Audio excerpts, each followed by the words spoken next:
Cell Health, reboot your body, omega-3 oil extracted from algae, strong heart, sharp mind, healthier you. మీరు ఎన్ని సినిమాలు చేసినా ఈగ అనేది చాలా ఛాలెంజింగ్ మూవీ సార్. ఈగ సినిమా అనేది. సో ఆ సినిమాకి మీరు ఫేస్ చేసిన డిఫికల్టీస్ ఎలా ఉన్నాయి అంటే ఆ సినిమా వర్క్కి డెఫినెట్గా నేను ఆస్కార్ వరకు కూడా తీసుకెళ్ళి ఉంటే వచ్చేదేమో అనిపించింది నాకు. ఆ సినిమాకు నేషనల్ అవార్డు కూడా రావాలి. సో ఆ సినిమాకు మీరు ఫేస్ చేసిన ఛాలెంజెస్ ఏమిటి, దానికి వచ్చిన అప్రిషియేషన్స్ మీరు సాటిస్ఫై ఉన్నారు? అంటే బిగ్గెస్ట్ ఛాలెంజ్ దాంట్లో ఏంటంటే లైక్ ఫస్ట్ ఆఫ్ ఆల్ మా హీరో లొకేషన్లో ఉండడు. అవును. సో తర్వాత ఇప్పుడు గ్రాఫిక్స్లో కూడా పెట్టాలి. సో లేని మనిషిని లైక్ మనిషి కాదండి, లేని ఈగ. యాక్చువల్లీ మనిషి అంటే ఇంత పెద్ద ఉంటాడు అని తెలుస్తుంది. ఇప్పుడు ఈగ అన్నది like it is a small thing. అది ఎక్కడుందో కూడా ఎత్తుకొని చూడాలి యాక్చువల్లీ. సో అది షూట్ చేసేటప్పుడు యాక్టర్తో కోఆర్డినేషన్ కానీ that was the biggest challenge. అంటే ఇప్పుడు మనకి ఇక్కడ ఈగా ఉంది అంటే లైక్ యాక్టర్ అక్కడ చూస్తున్నాడు. సో లైక్ మనం ఇప్పుడు కెమెరా పెట్టినప్పుడు యాక్టర్ ఇక్కడ చూస్తే నెక్స్ట్ ఈగా మూమెంట్ ఏంటి. సో అక్కడ సో ఇట్ వాజ్ లైక్ ఒక డాన్స్ కొరియోగ్రఫీ లాగా లైక్ యాక్టర్స్తో coordination was biggest challenge for me. And next was అంటే మనుషులు ఈగ పాయింట్ ఆఫ్ వ్యూ ఎలా కనిపిస్తారు. సో వాళ్ళు అంటే ఇప్పుడు ఈగ అనేది like it's a very small thing. So మనిషి అది ఈగ ఒకటి, దాంట్లో ఈగ బర్త్ సీక్వెన్స్ అని ఒకటి ఉంటుంది. That was the biggest challenge for me. So అది పుట్టినప్పుడు అది మనిషిని చూస్తే ఎలా అనిపిస్తుంది, సో అది ఆన్ స్క్రీన్ ఎలా చూపించాలి. సో మనకు రెఫరెన్సెస్ కూడా లేవండి. So like so the closest reference we had were కొన్ని హాలీవుడ్ సినిమాలో యానిమేషన్ ఫిల్మ్స్ కొన్ని ఉన్నాయండి. అంటే లైక్ బగ్స్ లైఫ్ అని అలాంటి కొన్ని సినిమా ఉన్నాయి. సో అది కొద్దిగా రెఫరెన్స్ లాగా ఉందండి. But that is also so అంటే nothing close to what we have done. So getting ఈగ పాయింట్ ఆఫ్ వ్యూలో ప్రపంచాన్ని చూపించడం అన్నది what is the biggest challenge in that film అండి. అవార్డ్స్ ఏమైనా ఎక్స్పెక్ట్ చేశారా సార్ ఆ సినిమాకి? అవార్డు అంటే నేను జనరలీ ఏంటంటే వర్క్ చేసిన తర్వాత like when people liked it and I'm happy అండి. అవార్డ్స్ వస్తే ఐఎమ్ వెరీ వెరీ హ్యాపీ అండి. రాకుంటే ఓకే లైక్ అంటే it is not like a benchmark అండి. అంటే మన వర్క్ 100% చేసాము. సో అవార్డ్స్ వచ్చాయంటే okay like if I will be very happy. రాలేదంటే okay like okay next time we have to do something better అన్న ఒక challenge లాగా తీసుకుంటానండి. ఓకే సార్, ఎక్కడ ఒక చదివాను అంటే సినిమాటోగ్రఫీలో టెక్నికాలిటీస్ ఎలా ఉంటాయి అనేది. అంటే ఒక హీరో డబుల్ రోల్ చేయాలి. కానీ అంటే ఒక ప్రముఖ దర్శకుడే సార్, అతని పేరు పెట్టడం ఒక ప్రముఖ దర్శకుడు, బ్లాక్ బస్టర్ సినిమాలు కూడా ఇచ్చాడు అంతకుముందు ఆయన. ఒక హీరో, ఇద్దరు హీరోలు ఒకే హీరో డ్యూయల్ రోల్ అనమాట. సో ఒక అతను పెద్ద అతను, ఒక చిన్నతను. సో పెద్దోడి కంటే చిన్నోడు ఒక 4 అంగుళాలు ఎత్తు ఉండటం చూపించాలి సార్. దానికి డైరెక్టర్ మనం ఒక హాలీవుడ్ నుంచి టెక్నీషియన్స్ పిలిపిస్తాము, మనం అలా వర్క్ చేద్దాం అన్న. అప్పుడు దాసనారాయణరావు గారితో జరిగిన డిస్కషన్ అనేది అంటే ఎక్కడో చదివాను. దాసనారాయణ ఎందుకు అలా పెద్దతని కంటే చిన్నతనికి ఒక 4 అంగుళాలు షూ పెంచేసి వేస్తే సరిపోతుంది కదా అని. సో మామూలుగా ఇది టెక్నికల్గా ఆలోచిస్తే మామూలుగా చిన్నగా ఉన్న వాళ్ళని పెద్దగా చూపించడం, పెద్దగా ఉన్న ఇలాంటిది ఏమైనా సినిమాటోగ్రఫీలో మ్యాజిక్లు ఉంటాయి సార్ ఇలాంటివి? డెఫినెట్లీ అంటే లైక్ ఈ పర్స్పెక్టివ్స్ మీద డిఫరెన్స్ ఉంటుందండి. సో అది అంటే అదే అండి లైక్ మీ పర్పస్ అది అలాంటి చూపించాలనుకుంటే లైక్ మనం definitely like we have to work and ఇలాంటి చిన్న టెక్నిక్లు మీరు చెప్పినట్టు షూ హైట్ చేయడము, లేకుంటే లైక్ సో లావు చూపించాలంటే మేబీ లైక్ కాస్ట్యూమ్స్లో వర్క్ చేయడము. సో సో మెనీ ఫ్యాక్టర్స్ అండి, హెయిర్ స్టైల్ వర్క్ చేయడము. సో సో మెనీ ఫ్యాక్టర్స్ అదే. సో అలాంటివన్నీ యూజ్ చేసి వీ కెన్ అచీవ్ ఇట్ అండి. కానీ ఏంటంటే లైక్ ఫస్ట్ ఆఫ్ ఆల్ అది మనం షూటింగ్ లొకేషన్లో కాకుండా షూటింగ్కి వెళ్ళే ముందు we have to break it down అండి. అంటే we have to sort the things out. So అది మన షూటింగ్ ముందు మనం అచీవ్ చేసుకొని కొన్ని టెస్ట్ చేసుకుంటే వీ కెన్ డెఫినెట్లీ అచీవ్ అండి. అండ్ సినిమాటోగ్రఫీలో they are so many possibilities of doing it అండి. ఓకే సార్, రీసెంట్గా మన 8 వసంతాలు అనే సినిమా కెమెరామెన్ విశ్వనాథ్ రెడ్డి గారు అన్నారు. ఆయన ఇంటర్వ్యూ చేసినప్పుడు ఆయన ఒక మాట అన్నాడు సార్. యాక్చువల్గా ఆయన ప్రెస్ మీట్లో ఈ సినిమా నెక్స్ట్ నెట్ఫ్లిక్స్లో రాబోతుంది, అక్కడ క్వాలిటీ బాగుంటుంది, మీరు అందులో చూడండి క్వాలిటీ బాగుంటుందని కామెంట్ చేశాడు. సార్ అదేంటి మీరు అలా కామెంట్ చేయడం ఏంటి ఇట్లా అంటే, అతను చెప్పిన రీజన్ ఏంటంటే ఇప్పుడు మనకున్న ఇండియన్ స్క్రీన్స్లో సింగిల్ స్క్రీన్స్ చాలా విడ్త్ అనేది, హైట్ అనేది చాలా తక్కువ హైట్లో ఉన్నాయి.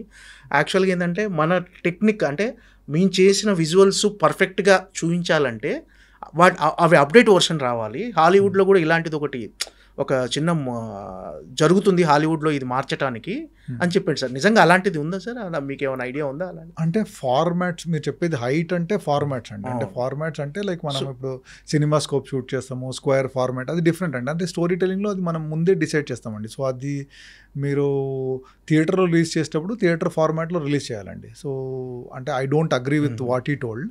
సో లైక్ సో నెట్ఫ్లిక్స్లో అయితే లైక్ ఒక ఫుల్ స్క్రీన్ వస్తుంది. సో అది మనము స్టోరీని ఎలా ప్రజెంట్ చేయాలి దాని మీద ఉంటుందండి. సో ఇఫ్ మీరు స్టోరీని స్క్వేర్ ఫార్మాట్లో ప్రజెంట్ చేయాలంటే అది థియేటర్లో కూడా చేయొచ్చండి.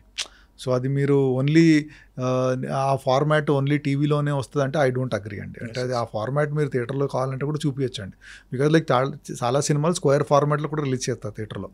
So it is like how you want to present it, దాన్ని బట్టి ఉంటుంది. క్వాలిటీ పరంగా చూస్తే ఏంటంటే లైక్ ఇప్పుడు మన దగ్గర theatres there are some theatres which have exceptionally good quality అండి. So some theatres are not good quality. Single screens చెప్పాడు. సో అదే ఆ థియేటర్లో ప్రొజెక్షన్ క్వాలిటీ బాగుంటుందండి. సో లైక్ నెట్ఫ్లిక్స్లో ప్రొజెక్ట్ చేసినా కూడా మీరు ఏ టీవీలో చూస్తున్నారని దాన్ని బట్టి ఉంటుందండి. If you seen good TV quality ఉంటుంది. సో మీరు అంత బాగాలేదు టీవీ అంటే సో అదే ఉంటుంది.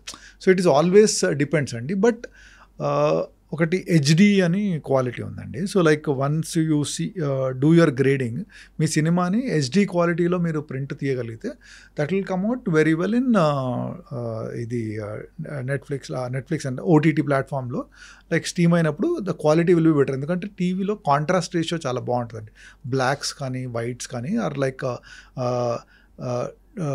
That contrast ratio between white and black is very high. So మధ్యలో కలర్స్ అన్నీ కనిపిస్తాయి. అది ఆన్ స్క్రీన్లో కొద్దిగా కనిపించలేదండి. బట్ మేము లైక్ స్క్రీన్లో they something called Dolby Vision అనే ఒక స్క్రీన్ ఉందంటే ఇండియాలో మొన్నే పూణేలో ఫస్ట్ టైం థియేటర్ ఓపెన్ చేశారు. So RRR was the first film first Indian film అది డాల్బీ విజన్లో గ్రేడ్ చేయడం అన్నది. సో ఆ గ్రేడ్ చేయడానికి I went to Germany and grader. అంటే మన దగ్గర గ్రేడింగ్ ఫెసిలిటీస్ లేవు. ఓకే. సో ఇండియాలో థియేటర్స్ కూడా లేవండి. సో అంటే ఈ 2-3 months బ్యాక్ థియేటర్ ఓపెన్ అయింది. బట్ ఒక్కసారి లండన్ వెళ్ళినప్పుడు I saw one film in that screen, అంటే డాల్బీ విజన్లో చూశాను ఒక సినిమా. సో చూసి అరే ఈ సినిమా ఎందుకు బాగుంది and then I did a research. Then I found out that okay like because of the projection quality and sound quality there. So so it's a great experience to watch film in that kind of thing. So అప్పుడు RR లాంటి cinema అలాంటి experience ఇవ్వాలని I really worked and చెప్పిన తర్వాత then producer agreed and all. So దానికోసం we went to Germany వెళ్ళి grade చేసి ఇండియాలో లేకపోయినా లైక్ బయట థియేటర్లో అంటే లైక్ మిడిల్ ఈస్ట్లో ఉన్నాయండి, లైక్ అమెరికాలో ఉన్నాయి, ఆస్ట్రేలియా, సింగపూర్ అలాంటి థియేటర్ ప్లేస్లో ఉన్నాయండి. సో అది రిలీజ్ అయిన తర్వాత people saw it in theatre and like they really felt it was great watching it. So అలా like they are some theatres where మీరు బాగా చేస్తే డెఫినెట్లీ అవుట్పుట్ అక్కడ అలాంటి థియేటర్స్లో బాగుంటుందండి. సో అంటే ఏమైనా అప్డేట్ అవ్వాల్సిన అవసరం ఉందంటారా? ఈ స్క్రీన్స్ కానీ ఏదైనా అంటే చేంజ్ చేయాలి? డెఫినెట్లీ స్క్రీన్స్ అప్డేట్ చేయాలండి. And slowly it is happening అండి. అంటే ఇప్పుడు లైక్ అంటే ఐ రిమెంబర్ నేను లైక్ నా కెరియర్ స్టార్ట్ చేసినప్పుడు లైక్ ఫర్ ఎగ్జాంపుల్ లైక్ సై చేసేటప్పుడు లేకపోతే ఛత్రపతి చేసేటప్పుడు లైక్ వాట్ ఎవర్ లైక్ అయితే సినిమా చేసేటప్పుడు లైక్ సిటీలోనే 1-2 థియేటర్లోనే మంచి ప్రొజెక్షన్ ఉండేదండి. సో 90% ఆఫ్ ద థియేటర్స్లో ప్రొజెక్షన్ బాగుండేది కాదు. అది ఇంకా కొద్దిగా మీరు ఊర్లలోకి వెళ్ళిపోతే ఇంకా like it what choose to be bad. But ఆ స్టేజ్ కంపేర్ చేస్తే now it is like very very good అండి. సో బట్ స్టిల్ ఒక స్టాండర్డైజేషన్ లేదండి ప్రొజెక్షన్లో. ఆ స్టాండర్డైజేషన్ ఉంటే డెఫినెట్లీ బాగుంటుందండి. It will be a great experience for everyone. So improve అవ్వాలి. But I think it's a long way and ఫ్యూచర్లో definitely అంటే నేను నా కెరియర్లో చూసిన చేంజ్లో ద కైండ్ ఆఫ్ చేంజెస్ థియేటర్స్లో వచ్చినాయి. సో డెఫినెట్లీ ఫ్యూచర్లో బెటర్గా ఉంటుందండి. బికాజ్ ఆడియన్స్ కూడా లైక్ అంటే ఆ థియేటర్లో ప్రొజెక్షన్ బాగాలేదంటే వెళ్ళరండి.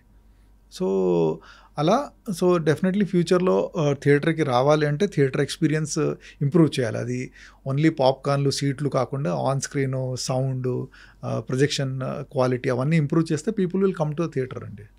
సినిమాలు ప్రజెంట్ ఏంటంటే బాక్స్ ఆఫీస్ దగ్గర సినిమాలు ఆడాలంటే డబ్బులు రావాలంటే ఒకటి ఉండే సార్. ఒకటేమో ఎక్స్పీరియన్స్ అండ్ ఎంటర్టైన్మెంట్ అనేది ఒక కొత్త ఇమాజిన్ వరల్డ్ సృష్టించాలి. ఆ వరల్డ్లోకి తీసుకెళ్ళాలి ఆడియన్స్. లేదంటే 2.5 hours నవ్వించాలి.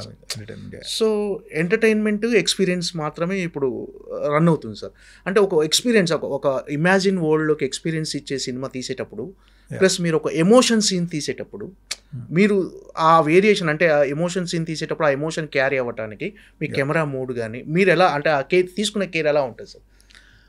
అంటే డెఫినెట్లీ రెండుకి ఆల్మోస్ట్ సిమిలర్ ఉంటుందండి. లైక్ ఫర్ ఎగ్జాంపుల్ లైక్ అంటే ఇప్పుడు అదే అంటే every time when I tell, ఒక షార్ట్ తీసేటప్పుడు దానికి ఒక పర్పస్ ఉంటుందండి. ఇప్పుడు మీరు చెప్పినట్టు ఆ విజువల్ వరల్డ్లోకి తీసుకెళ్ళాలి, ఒక ఇమాజినరీ వరల్డ్లోకి తీసుకెళ్ళాలంటే that is the purpose of the short. At the same time ఇప్పుడు మనకి ఇమోషనలీ సపోజ్ ఒక క్లోజప్లో ఆడియన్స్ అంటే ఆ క్యారెక్టర్ ఎలా ఫీల్ అవుతున్నాడు, సో లైక్ అది ఆడియన్స్కి అర్థం అవ్వాలి అంటే, సో దాని purpose of that short is that. So అలా ఎవ్రీ షార్ట్కి మనం పర్పస్ ఫుల్ఫిల్ చేసుకుంటే ఏంటి లైక్ సో మనము షార్ట్ తీసే ముందు ఫస్ట్ ఆ షార్ట్ పర్పస్ ఏంటి తెలుసుకోవాలండి. ఆ తెలుసుకున్న తర్వాత then we start working towards it. Definitely like by the end of it we will fulfil the whole thing. So అది ఎక్స్పీరియన్స్ అన్న అవ్వచ్చు, లేకుంటే లైక్ ఇమోషనల్ సీక్వెన్స్ అన్న అవ్వచ్చు, లేకుంటే డైలాగ్ డ్రామా అన్న అవ్వచ్చు, ఏదైనా కూడా. సో మనము ఒక సినిమా గురించి కంప్లీట్ ఆలోచించకుండా దాన్ని బ్రేక్ డౌన్ చేసుకొని ఒక షార్ట్ లెవెల్లోకి వచ్చి మనం వర్క్ చేయడం స్టార్ట్ చేస్తండి. సో అదంతా ఒకసారి కలిపినప్పుడు when it all comes together you will get a great experience అండి. అంటే ఈ విజువల్గా మీరు చూపించేటప్పుడు ప్రతి సీను విజువల్ వండర్లో చూపించడానికి ట్రై చేస్తుంటారు కదా సార్, డైరెక్టర్తో ఎలా ఉంటుంది సార్? అంటే డిస్కషన్ అనేది, అంటే మీ వర్కింగ్ స్టైల్ ఎలా ఉంటుంది డైరెక్టర్ గారితో? అదే అండి, like first like I will try to understand what the director wants to tell అండి. సో అది అండర్స్టాండ్ చేసిన తర్వాత లైక్ ఓకే లైక్ అంటే మ్యాక్సిమం ఫీడ్బ్యాక్ డైరెక్టర్ దగ్గర నుంచి తీసుకుంటానండి. అంటే like what you wants to tell in this, so దీని పర్పస్ ఏంటి, అలాంటివన్నీ తెలుసుకున్న తర్వాత ఓకే లైక్ దీనికి ఇలాగైతే బాగుంటుంది అని like it is like we both collaborate and do it అండి. సో ఒక్కోసారి లైక్ షార్ట్ చెప్పేటప్పుడు బాగుంటుందండి, ఒకసారి షార్ట్ పెట్టిన తర్వాత maybe that is not right, అలా కూడా జరుగుతాయండి. ఇట్ ఈస్ నాట్ లైక్ ఏదో నేను దేవుణ్ణి కాదు. So like sometimes it doesn't work. So అప్పుడు లైక్ డైరెక్టర్కి అంటే ఎవరైనా అంటే ఈవెన్ రాజమౌళి అయినా కూడా, లేకుంటే రాధాకృష్ణ అయినా ఎవరైనా కూడా they have the liberty to come and tell to me okay this is not working, so let us do better అంటే. సో ఆబ్వియస్లీ సో లేకుంటే నాకు ఇదే బెటర్ అని అనిపిస్తే definitely I will also push and tell okay like ఇదే better, so ఇది మనకు ఇది ఇంత సాల్వ్ అవుతుందని. So it's a very collaborative discussions and constructive positive discussions ఉంటాయి. అంటే బెటర్ అవుట్పుట్ కోసం డిస్కషన్ జరుగుతుంది. అబ్సల్యూట్లీ జరుగుతుంది. రాజమౌళి గారితో కూడా మీ ట్రావెల్ అలాగే ఉంటుంది సార్? డెఫినెట్లీ అండి. అదే అండి లైక్ అంటే ఫైనలీ ఒక డైరెక్టర్ ఏదో కథ చెప్పాలనుకుంటున్నాండి. సో ఆ కథ డైరెక్టర్కి తగ్గట్టే మనం చెప్పాలండి. సో దానికి మనము కొద్దిగా ఓకే లైక్ బెటర్గా ఎలా ఇవ్వచ్చు అని we should always try. So sometimes ఆ బెటర్గా ఇచ్చే టైంలో maybe we are going away from the story or something like that. So ఆ టైంలో we have to get back on track. So in the same way like ఒక director నాకు ఏదైనా చెప్తే దాన్ని ఇంకా బెటర్గా ఎలా చెప్పాలి అని like I will try to give suggestions and will try to do it అండి. So that discussion is constant with any one అండి. రాజమౌళి గారి బిగ్గెస్ట్ స్ట్రెంగ్త్ ఏంటనుకుంటుంది సార్ మీరు? Is very focused and hard working. So అంటే ఇప్పుడు like ఇంత success వచ్చిన తర్వాత కూడా like is extremely hard work అంటే ఇప్పుడు కూడా ఏదో కొత్త డైరెక్టర్ ఫస్ట్ సినిమా చేసేటప్పుడు ఎంత స్ట్రగుల్ పెయిన్ అదంతా ఉంటుందో that you always takes that and ఈ ట్రైస్ టు డూ ఇట్ అండి. That is his biggest strength అండి. అంటే ఏదో నేను బాహుబలి చేశాను, ఆర్ఆర్ చేశాను అని చెప్పి ఈ సినిమాని ఇలా తీసేస్తాను అంటే అలా కాదండి. So every film every day is like always focused and like అంటే ఎవ్రీ షాట్ దీన్ని ఎలా బెటర్గా చెప్పొచ్చు, ఏం చేయొచ్చు అని ఎప్పుడు ఆలోచిస్తున్నాడు. So that is very very hard working అండి. సో అంత హార్డ్ వర్క్ చేస్తే ఆబ్వియస్లీ సక్సెస్ విల్ ఫాలో అయ్యండి.